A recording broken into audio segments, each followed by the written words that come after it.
everybody. Hello. Welcome. Our next to last class, but one of the more important classes today, because this evening you'll get the full history of Appalachian State's relationship with China.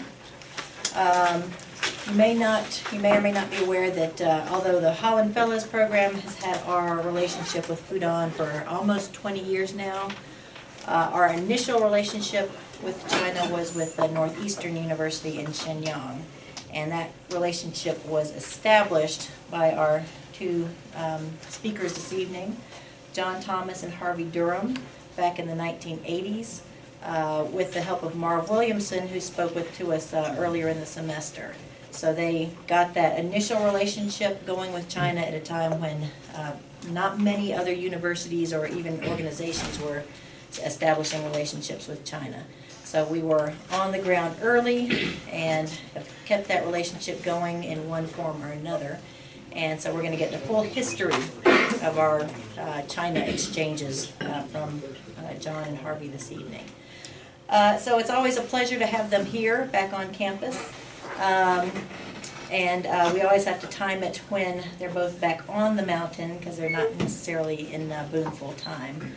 But whenever they are here in the region, we definitely want to have them come speak to the class and the Holland Fellows. And hopefully you'll recognize some of the significance of the role that you play in our ongoing China relationship. So John Thomas, and Dr. welcome. Henson always punches the buttons for me here. Okay. Thank you. I will try. I'll try to keep up. She does. She keeps me out of trouble. Listen, you probably wonder why.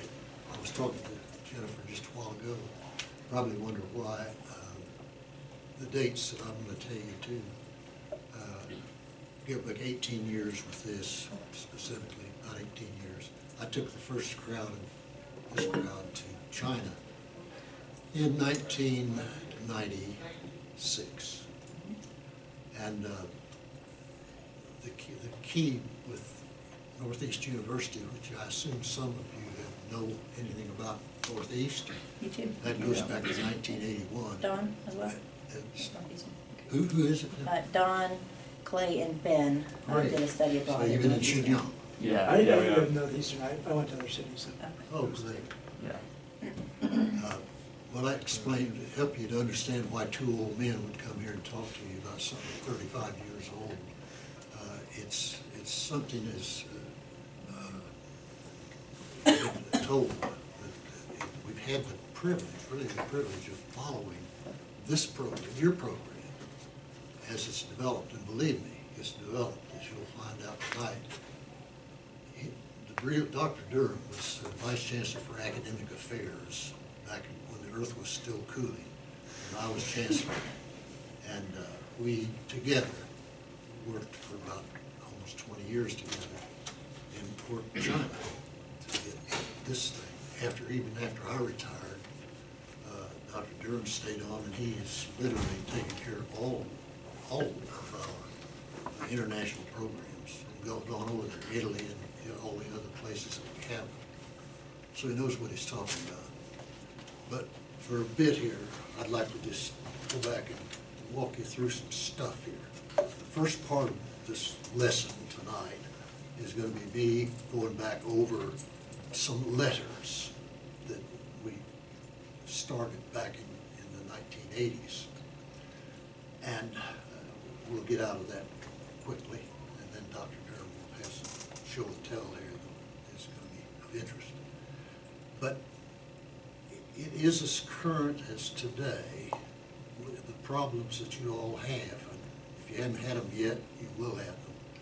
In dealing with people, one thing you've learned in this time you've been in this, the Chinese particularly, have placed great respect, great emphasis on personal respect. And when if you want to get something done there, you've got to know. And Jennifer's been over there enough to know if you get into a discussion or something, you go to this lady and say, how would you handle this? And she'll help you. And I think you pick up some of it from either from his discussions or from the letters here. The letters, I put them in here because I asked the archivist when we started this, and this has been almost 20 years ago, we started to pull this thing together. And even 20 years ago, I said, my memory, I don't want to do something this important. Make a long story short, she pulled it all up for me. And part of this stuff here is right from the original documents. And why go back to them? Give me the next one. Oh, before I do, let me, the cast of characters here. That's me, Harvey, you already met Marv. Next one they threw in there, that's me 40 years ago. We'll get to the next one. They 20 years ago, when we first started this dog and pony show, Schoenfeld put that up there. And he said, I just wanted to show them when you had hair. Made me feel good. Click on to the next one if you would. Now this map, click to the next map. I think the next one's better. This is a good map of China for this little talk. Because we'll tell you that we entered China way back here from Hong Kong through Guangzhou and Beijing and then up to Xinjiang. And as Harvey talks to you, you'll understand our proximity to North Korea, right on the border of North Korea in Xinjiang, which will help you understand why he ran into so much military stuff when we got there. As he pointed out to me just a moment ago, this is the first program that went into China after the normalization. President Nixon opened China in 1974, and he did some work over there. And then we got, this starts our part of it. We got a letter, got a telephone call from Hong Kong. A professor from the Walker College of Business had gotten a job in Hong Kong Technical Institute. Now again, this is 1980, 35 years ago. He'd gotten a job over there, and he called. I was chancellor, and I've been chancellor just a matter of months. He called and said, Chancellor, would you like to open an exchange agreement with a university here in either China or Hong Kong? And being on the job just a few months, I said, sure. It's like I had the authority to do all this. I said, sure, we'll do it. And it didn't take me a minute when I went down to see the Vice Chancellor and said, I kind of committed this. And he said, Chancellor, this is John, you can't really make this kind of decision based on a telephone call. He said, we need to get something. Make a long story short, I called back, we got a telegram. So this next thing, if you would put it up. Now, I know you can read, but I'm going to do a voiceover here because it keeps us together, okay? I'm just going to walk us through here. This is the proposed exchange program, beginning with a telegram from Dr. Donaldson Woods last May, in which he initiated the subject of a possible exchange program with a university or universities in Hong Kong and or the People's Republic of China. We have corresponded, and he has further defined his proposals in memorandum dated June 24 and June 26. And if you'll notice this is a memorandum from me to the faculty. This was trying to get this out. I get it to him, and believe me, this was before the days of the email and stuff. The paperwork began to grind here to get everybody involved. And you'll notice the date, August 4th. We've been working on this for a long time. May, June, July, August, and really before May. But anyway, we've been working on it a long time. One reason for this, ladies and gentlemen, is this, that to come to as you're going to find when you go in your first job, if you haven't already gone, there's a concept of resistance to change. You've heard that? Resistance to change is a negative way of putting it. It's acceptance of change is a positive way. But to come in and tell a bunch of people, professors and heads of departments and whatever, that we're going to open a program over in China. And we're going to have great ideas. We're going to be big shots, international people. Back then, international wasn't in the forefront. People were, in case your parents or grandparents now, came to this school. It was an awfully good school, but it started out as a teacher training outfit and it had grown into a school that had a strong school of business for just a couple of years. When I got here in '74, and my predecessor, Herb Way, had started this college over here and got a dean to get a hold of it, and he brought in some good faculty. So we really started out, but we were not known for, down in Chapel Hill they called us happy up here. We were, that was up in the hills, Tweetsy, UNC Tweetsy. We were on the fringes up here, but we had developed a program, had been the best college of education in the state. There's no question we've always had that. And we had good, solid leadership up here. But you had to bring them along. You're going to find that out.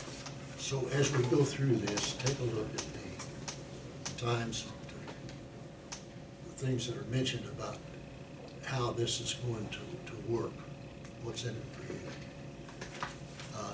Give me the next one, if you could. Based on the observations to date, I have written to Dr. Woods and told him that we would still maintain an interest in the proposal, and I would now want to know if there's enough interest in the project among the faculty to pull together the 100 to 300 volumes needed to be transferred to Chinese universities to any further exploration. So I will tell you, they were poor as church mice over there. What they call the grand experiment over there. Red troops came in and burned the libraries down. They'd gone through all of this, and they were broke. Now, we weren't rich, but they were poorer than we were. So this came out, Marv actually, I think, is the one that popped this idea to us. He said, to get the faculty involved in this, why not ask if they would be willing to give books? And we're going to show you, we started a program of smuggling to get stuff to them. But this gave time. Again, look at the dates. This gave time to talk to the faculty, or to you're going to step in someplace when you leave here. They're going to say you're an Appalachian State graduate. You're going to come in and we're going to change things here. You're expected to change in our little department here, and you're going to have to bring the whole organization ahead. And you got to make sure that everybody, you don't want to be the leader that's out there and looking around every now and then, no one's following you. So you got to learn how to get them along. This was a good idea. We not only had enough interest in doing this, they really excelled. The faculty at the university like this, particularly this faculty, very generous about their books. We gathered up 300 books in no time, and the ASU Foundation paid for it, and we shipped them over there. It hit me with another. It would have to be made clear, any donor books, that even after the books are sent, there's a possibility that no exchange would come about, as this will simply permit us to proceed further to see if an agreement can be reached. This was aimed at the professors in the biology department and in the chemistry department, English department, who is saying, who's paying for all this? Is it going to hurt our programs when you get your job, your first job, you come up with the first idea, the first question your good friend in the journey Booth is going to ask is, it's not going to take any of my money, is it? It's not going to take any of my money, is it? We had to say then that we're still working this problem, and we did. We were working hard, but that's the reason this sort of thing. Hit me again. Let's see Oh, now, this is a memorandum. This is a memo from Dr. Conley. He was the president of Northeast Institute. It says to the chancellor, it's not. This really is a misprint here. That goes to our counterparts over there in China, the man and woman who are working with us. But the reason this was important that I needed to show it to you is that on September 24, 1980, Appalachian State University's bid had gotten through Beijing. Nothing happens in China, even now. It's a purely a top-down management tier over there. Penalties for getting out of line. So if Beijing doesn't sprinkle holy water on it, it doesn't grow. But we've gotten that, so it's a major, major thing. We got it, and we breathed a sigh of relief. Okay, show me the next one. This is his letter. And this is a letter that he sent to me. This one did come to me in October. At the invitation of our institute, Northeast, Dr. and Mrs. Donaldson Woods came to our institute to present lectures from September 19. We were pleased that our faculty received great benefit from their conscientious instruction and amiable manner. During their stay, we mutually exchanged views in regard to establishing exchange programs between our institute and interested universities in the USA. This, again, was vitally important to me, to us, to read that Kong had invited these our people over there, our old professor from ASU, over, and they had gone through this session with him, and it was important. Let me see if I've got anything more on this one.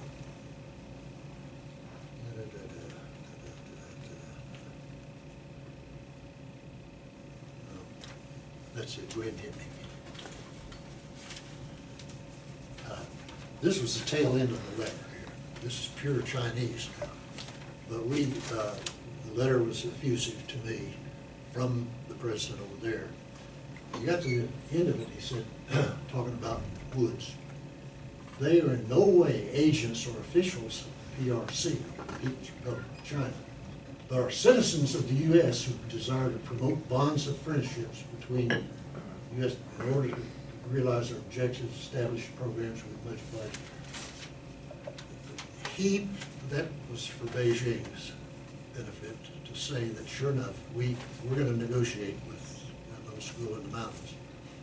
But we want to put it on paper that we're dealing here not in any official thing, not with these Woods aren't official people.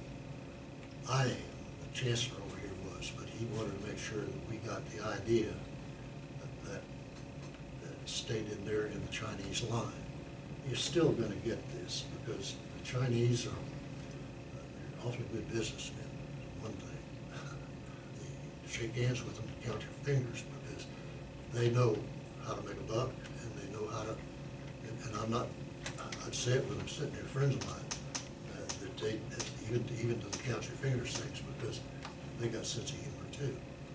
But they really are watching out for their national interests.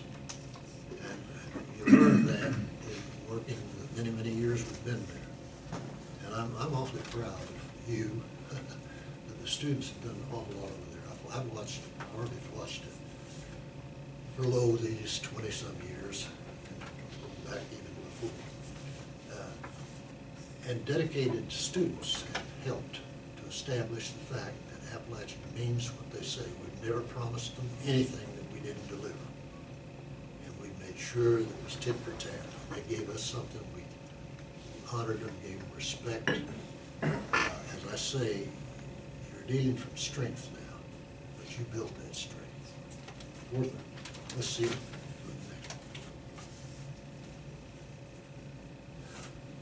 This, we're coming near the end of the time here.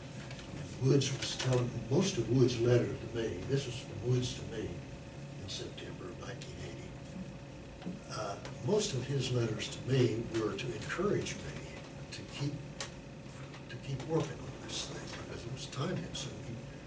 And it's, as you can find out from all your professors here, it takes a lot of time to sit down and work out deals that are honest packages of things.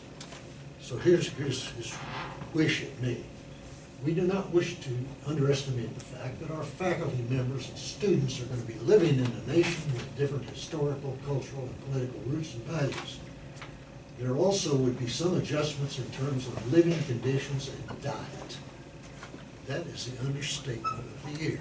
The people, those who've been to China will say it now. Back 35 years ago, even more so. There was no McDonald's over there, chicken, country fried chicken. And every time you came back with MAH00011. Yeah, that's right, you had to be careful. And we had students now, there hadn't been any further east than Deep Camp, you know. And see, in faculty, really were cutting their teeth going to a place, let alone China. It's all right to go to England, to go to France, Mexico even. Language is not too that bad. Chinese language is difficult to learn, but the culture is really, really different. And now you learn a lot about it. That's one reason an old man's getting up here talking. I just remind you, you already know this. Go ahead and hit me in the vote. This one's important to put up here before you. This again's Wood's letter to me, telling me let's do it. And telling me he certainly thinks it's going to be over. Listen to this. As you know, my grandparents and immediate family members served medical and teaching personnel in China during the period 1896 to 1940. 1940. Their influence, of course, has remained with us, and we feel that close ties of mutual friendship and sharing are indispensable between our two nations. Now that's Woods talking. He really was that because his grandparents had been over there as missionaries for all those years. 1940, you know, is the beginning of the Second World War. Over there, the Chinese big turmoil started in 1940.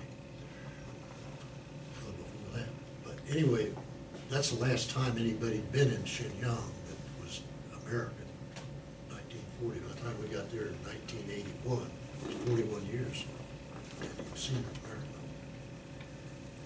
But the important thing of having this in front of you is this, that the Chinese, when they come up to you and shake your hand and talk to you, are trying to establish warm, personal friendships, mutual trust, and mutual responsibility. And if you know that, when you're dealing, even if you're dealing about who's going to pay for the pencils and paper for this thing, remember that they're saying, I'm not just looking at any old American that's come in here, I'm looking at a friend, a potential friend here. Will he come through with the pencils? Will she not gossip about me? Will she be trustworthy? And you got to prove it. And once you do, and with us, there's no problem. Well, most of us don't go with a chip on our shoulder. We go with this. Really, we want to put our best foot forward. So that's finally hit me again. Pictures from China. This is one.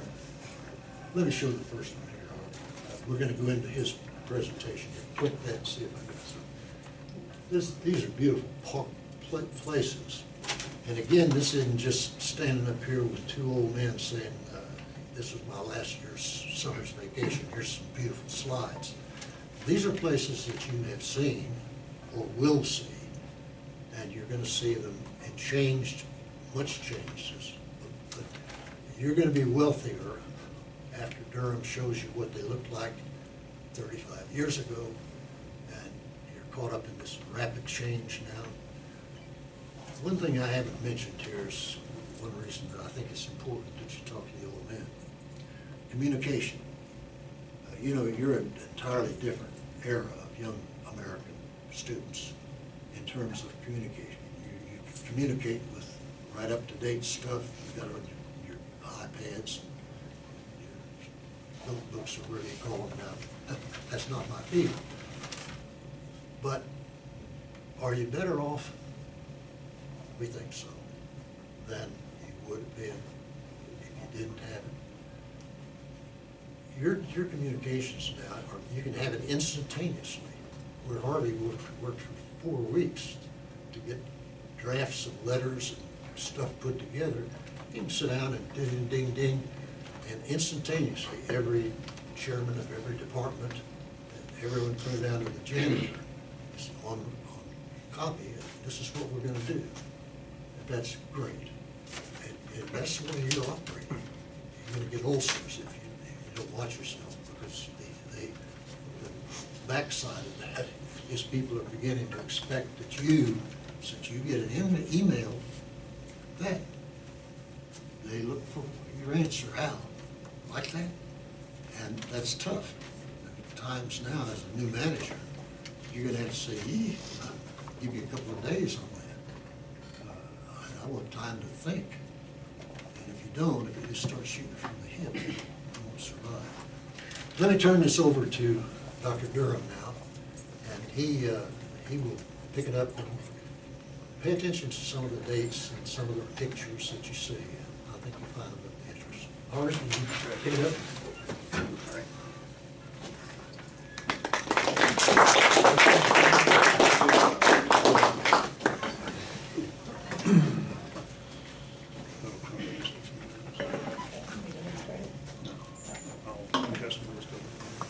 I wanted, before we go into this, I've got a slideshow here with pictures and stuff, but I wanted to show you just a few kind of curiosities.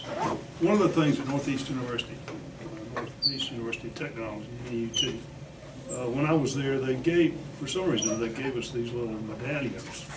And they were apparently made in 1950, but they had developed a way to perfume these metal objects. And now this was 1950, it's got the date 50 on it, 1950. And I rather suspect that's when they made them, but that perfume exists to today. What's that, 65 years? Yeah. 65 years, I guess. Some of the things that interested me, we went to what they call a feather factory. And they had these pictures. They make these pictures out of nothing but feathers. And they gave, and also seashells. Everything in this picture is a seashell. Everything in this one is a feather.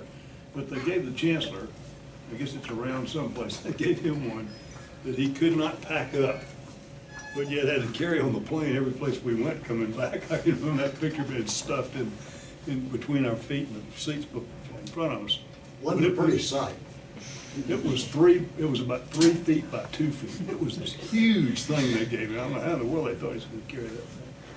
And then one other thing, before we went, there were a lot of customs that we had to familiarize ourselves with, and you all are probably being steeped in some of those before you go, so you don't make a misstep with somebody. We were told, and it was true, that they would not accept gratuities.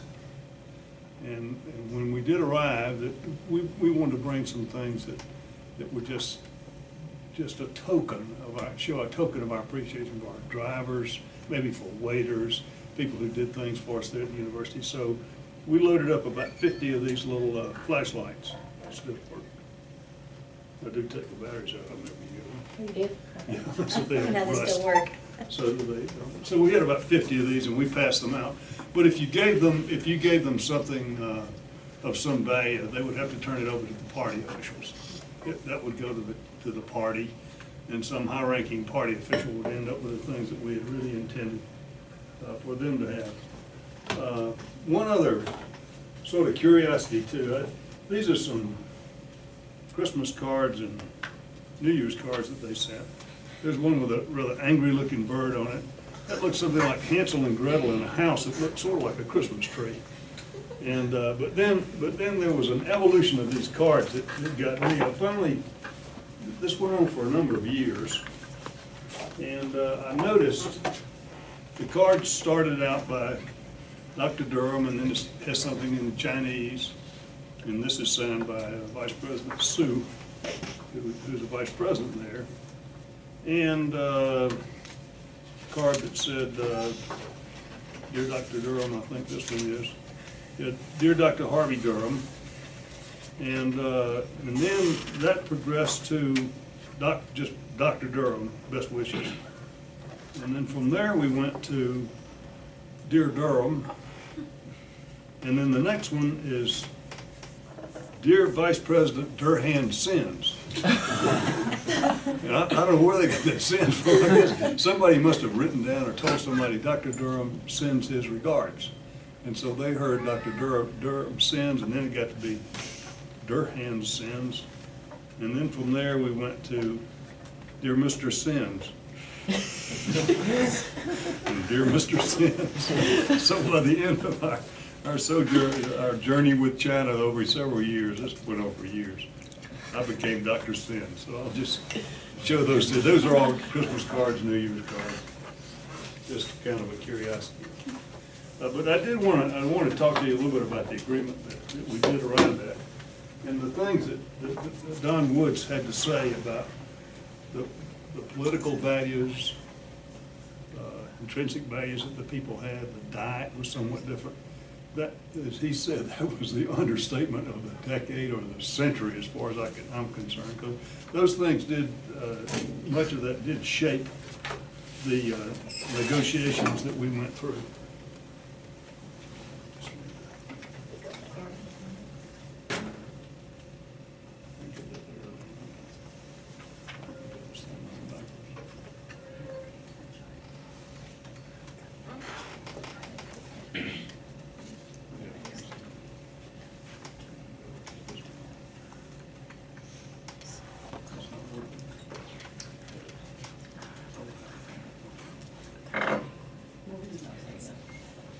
Okay, now I want to tell you, the guy that's in the background there with the blue hat on, that's Director Lau.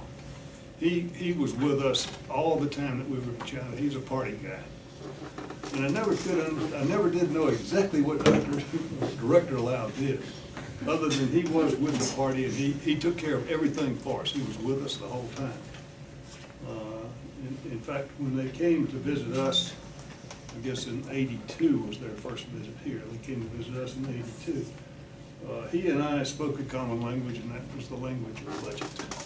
He did the budgets for them, and I did the budgets for us, and we had to get together because it was costing them a lot more money than they thought it was. The guy in the foreground, though, that's the infamous Donaldson Woods.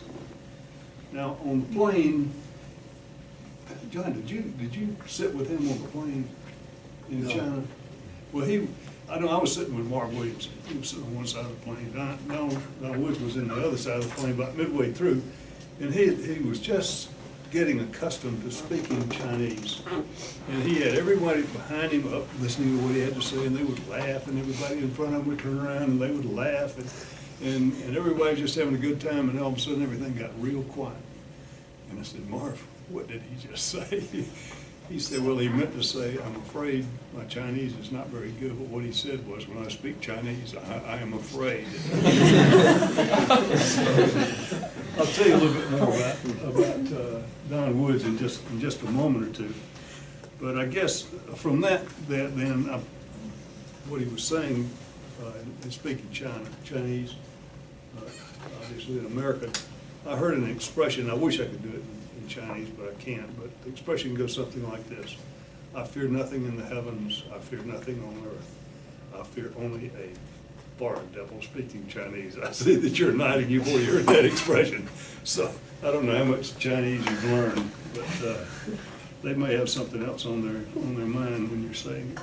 Oh, something else too, the first day we were in Shenyang, the night of that day that we arrived, they gave a banquet for us. We had numerous banquets to go to. But I had to stand up and say a few words, and I had no concept of Chinese humor. I didn't know if they thought the things that we thought funny would be funny to them. And so I can't do the correct pronunciation, but you know, in Chinese you can have the same two characters having two different meanings, depending on the intonation when you say the word. So the word for fat chicken, or the symbols for fat chicken in an airplane are exactly the same. One is pronounced Fiji, and the other is Fiji, something like that. And so I got up when it came my turn to say a few words at the banquet. I told them I didn't know when we left Guangzhou whether or not we were going to be flying on an airplane or a fat chicken. because Don Woods had gotten the tickets for us. So they did laugh, they thought that was funny. And for years after that, I guess I made my last trip to China in 1999, but that was to Funan. But of those 3 visits that I made to Northeast University of Technology, somebody would come up to me and say "fat chicken" to me. So, gee, I couldn't say a word Chinese really. I knew a little bit, but we did have that in common. So they did remember that story. Okay.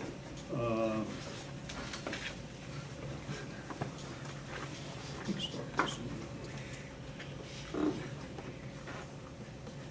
That's just where we landed. Well, that was another thing too, that there was no food on these flights. Now, if you flew on the flights with a cadre, if you didn't go with a foreign visitors airplane, in the foreign visitors airplane, they had food, but in these planes they had no galley whatsoever. The galley was just, it was not clean at all. And so we would stop and have a meal, and then get back on the plane and fly again. When we flew into Beijing, I swear there went more than 3 or 4 planes in the whole place at that time. Of course, I imagine it's just full of planes now. So, and I guess one of the points I'm making is that the China that you're seeing a little bit about tonight, that China doesn't exist anymore. And you'll see that, pay particular attention to the street scenes when I show those to you, because those street scenes are not going to be anything like what you're going to see on these. Let's see. Yeah, the first place we stopped, that's the American Embassy in China, in Beijing, that we decided that we better go check in at the embassy to let somebody know what our itinerary was and where we were going to be in China. So from there, though, we went on to Shenyang. Okay, now this is Robin. This is Donaldson Woods here, and that's his wife, Charlene. Was that? Charlene was her name. And these are all students from NEUT. Now, I don't know if you've ever heard, there used to be a news broadcaster, Paul Harvey, who would give some intros and then he would say, "And now for the rest of the story." Okay, well, the Chancellor has showed you all these memoranda, letters and things that we had to get this program going, and the planning that had to go on for it. But then how did we really get involved with Northeast University? Well, it was through Donaldson Woods, but it was a smuggling operation. They had computers in China, but they didn't have the parts to fix them when something happened to them. So all these students from NEUT, these are students from NEUT, they would come down and see Don Woods. He was at Hong Kong University, Technological University, whatever. And he would get these computer parts for them. He probably liberated them. I didn't know it died. He probably liberated those parts. He'd give them the parts and they would smuggle them back into China. And so that's really how the operation came about. And there's one more smuggling operation that we'll talk about in just a few minutes. But that was what we really got into China. Now, all over China, I guess it's still there, the ubiquitous statues of him. I'll give you some idea how big that frieze is. I think it's statues that Don Woods again standing. I think I took that one out of my hotel room we were staying in. And this particular one, as you go in the gates of Fudan University, as you go through the gates, you'll see this particular statue. And this was one of the things that we came. There's a picture in some pass that around. But these are the gates. These are the gates to the university. And if you look right in the middle, you'll see that statue of the chairman standing there.